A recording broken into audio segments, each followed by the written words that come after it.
Hola, mi nombre es Sofía y bienvenidos una vez más a mi canal. Si yo viajara a Estambul por primera vez y tendría solamente 2 o 3 días, ¿qué haría? En este video les voy a mostrar los lugares que no me perdería por nada en el mundo y también cómo los organizaría para visitarlos a todos. Así que si están planeando viajar por primera vez a Estambul, quédense. Comencemos con los imperdibles. Esos lugares que, aunque tengan poco tiempo, tienen que estar sí o sí en la lista a visitar. El Palacio de Topkapı. La verdad, si son amantes de la historia de los sultanes, no se pueden perder este palacio. Pero más allá de eso, este palacio forma parte de la historia y la cultura de todo el Imperio Otomano. Es un sitio bastante grande y cada vez, por suerte, hay más exposiciones y salas para visitar. No es necesario que se visiten absolutamente todo, pero la verdad, si tienen la oportunidad y el tiempo para entrar, no tiene desperdicio. Aquí quiero hacer una mini aclaración o un paréntesis para explicar cómo se pronuncia la palabra Topkapı. Muchos de ustedes me estuvieron corrigiendo en varios de mis videos cuando pronuncio Topkapı. ¿Por qué se dice Topkapı? Yo no soy profesora de lengua y literatura o de español, pero lo voy a explicar de una manera que se entienda. Nosotros tenemos en el alfabeto latino la I latina, que sería nuestra I con puntito. En turco también existe esta letra, pero hay otra letra que es esta I sin puntito que se pronuncia E. Esta letra suena un tanto diferente dependiendo qué letra se encuentra antes o después en la palabra. En el caso de Topkapı, es una palabra que se escribe en turco con esta I sin puntito. Entonces, la pronunciación correcta es Topkapı. Es imposible irse de Estambul sin entrar a Santa Sofía o al menos rodearla por completo por fuera. Realmente es uno de los lugares más impactantes de la ciudad, lleno de historia y cultura. Recuerden que es una iglesia construida en el 500 después de Cristo, que luego fue convertida a mezquita, luego pasó a ser museo y nuevamente es mezquita, pero ahora también es mitad mezquita, mitad museo, y los visitantes pueden pasar al segundo piso y ver todos los frescos y toda la mezquita desde arriba. La mezquita de Sultan Ahmed, o conocida como Mezquita Azul. Esta se encuentra justo enfrente de Santa Sofía y aunque a veces se encuentre en restauración, ahora sí se puede pasar a verla. ¿Saben por qué le dicen Mezquita Azul? Porque adentro todos sus mosaicos son azules, pero realmente se llama Mezquita de Sultan Ahmed. La verdad es impresionante, así que no pueden perdérsela. Otro sitio a tener en cuenta es el Gran Bazar. Por más que no quieran comprar nada, porque inclusive yo en otros videos ya mencioné que no es el lugar más óptimo para comprar, ya que los precios son elevadísimos, es un lugar que no se pueden perder de visitar porque es inclusive el bazar cerrado más grande del mundo. Tiene muchísimos años y mucha historia. Van a encontrar sectores en los que están completamente restaurados y otros sectores que podrán ver las pinturas y la edificación antigua original. Eso sí, si deciden ir y visitar y recorrer por mucho tiempo, ármense de paciencia y tomen algunos puntos de referencia porque es muy fácil perderse. Entonces lo que yo recomiendo es visitarlo un poco y retirarse porque pueden perder mucho tiempo allí dentro y es peor el caso de que ustedes no dispongan de ese tiempo. Otro bazar que no se pueden perder es el bazar de las especias o el bazar egipcio.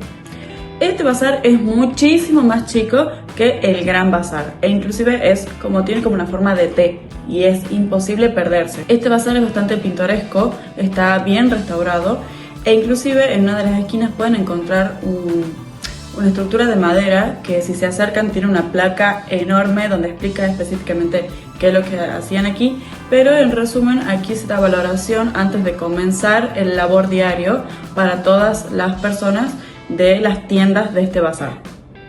La mezquita de Süleymaniye o la mezquita de Süleyman. Esta mezquita, aparte de ser imponente con su tamaño, también tiene una vista panorámica preciosa a la ciudad de Estambul.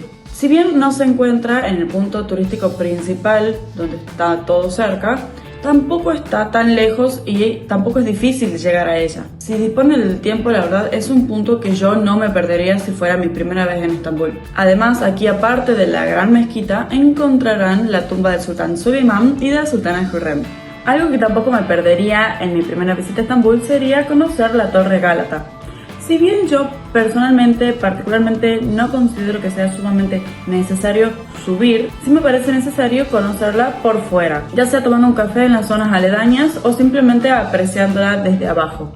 Algo que no me perdería estando en Estambul sería pasear por el Bósforo. No es necesario que contraten un tour privado. Si no disponen del tiempo o del dinero, pueden tomar un ferry que se dirija hacia la zona asiática e inclusive no bajarse y volver de regreso hacia donde lo tomaron. Pero realmente pasear por el Bósforo es algo magnífico, ya que pueden ver Estambul europeo y asiático desde un solo punto.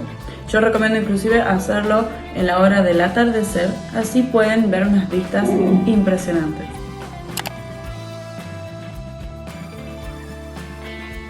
Algo que tampoco me perdería es, si estamos en Estambul y fuimos a la Torre de Gálata, podemos seguir bajando y llegaremos hacia Karaköy.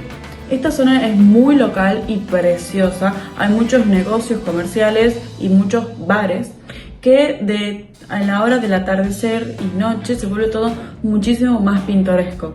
Y si siguen caminando, llegarán a Galata Port. Todo ese conjunto yo creo que en realidad se lo puede hacer rápido sin ocupar mucho tiempo, pero en Estambul diferente para conocer, despegándonos de la parte súper turística de Sultanahmet y conociendo una parte más local y moderna cuando llegamos a Galata Port. Otro sitio que no nos podemos perder es Taksim y la avenida Istiklal, que inclusive también si están en Galata y no quieren ir hacia Karaköy, que es lo que le acabo de mencionar, pueden subir e ir por Istiklal hasta Taksim. Esta es una zona muy concurrida con muchos negocios locales comerciales para comprar de todo, y en Taksim también se encuentra la zona principal de transporte hacia todo Estambul.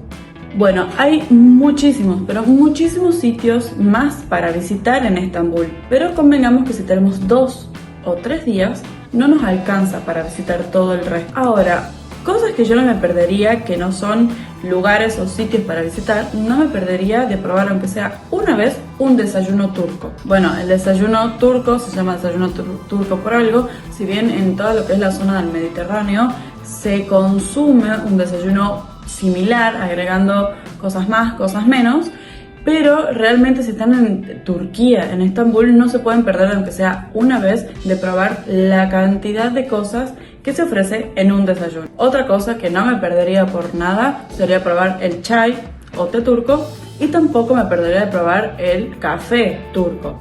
Y si llegasen a encontrar un sitio en el que le lean la borra del café, sería mejor aún. Ahora, ¿cómo organizaría todos estos lugares que acabo de mencionar en 2 días? Día 1. Me dedicaría por completo primero a Sultanahmet, lo que implica Santa Sofía, Mezquita Azul, Palacio Topkapi y pasear por el Gran Bazar. Luego, si les queda energía, yo cerraría el día por un paseo por el Bósforo al atardecer. Día número 2. Yo arrancaría el día bien temprano yendo a visitar la mezquita de Süleymaniyye. Desde allí bajaría hacia el Bazar de las Especias y recorrería un poquito los alrededores de Eminönü. Desde allí me iría a visitar la Torre Gálata. Desde Gálata subiría caminando hacia Istiklal y la Plaza Taksim y terminaría el día en la zona de Karaköy. Ahora, ¿cómo sería el recorrido si tuviera 3 días en Estambul? El día número 1. Lo haría igual que el recorrido del día número 1 de si fueran 2 días, pero quitaría el Gran Bazar y le dedicaría más tiempo a lo que sería, por ejemplo, el Palacio Topkapi. El día número 2 también iría a la mezquita de Süleymaniyye, bajaría hacia el Bazar de las Especias y Eminönü, pero desde allí directamente tomaría un ferry desde Eminönü hacia Karaköy. Pasearía por Karaköy y terminaría la noche en Galata Port. El día número 3 visitaría el Gran Bazar, pero con un poco más de tiempo, más tranquilos que si fuera solamente por 2 días. Luego iría directo hacia la Torre Gálata. La zona de la Torre Gálata es muy preciosa también para andar caminando un poco. Desde allí iría hacia Avenida Istiklal y luego a Taksim. Este recorrido lo haría un poco más tranquilo porque también hay muchos sitios para ver a lo largo de la Avenida Istiklal, y cerraría el día allí. Si vienen a Estambul, no se presionen por ver absolutamente todo. Traten de disfrutar cada paso porque en realidad es una ciudad mágica en cada rincón. Espero que esta mini guía por 2 o 3 días en Estambul les haya servido para planificar u ordenar un poco su viaje a Estambul. Espero que si este video les gustó, no se olviden de dejarme un like, un comentario y suscribirse. Nos vemos la próxima. ¡Görüşürüz!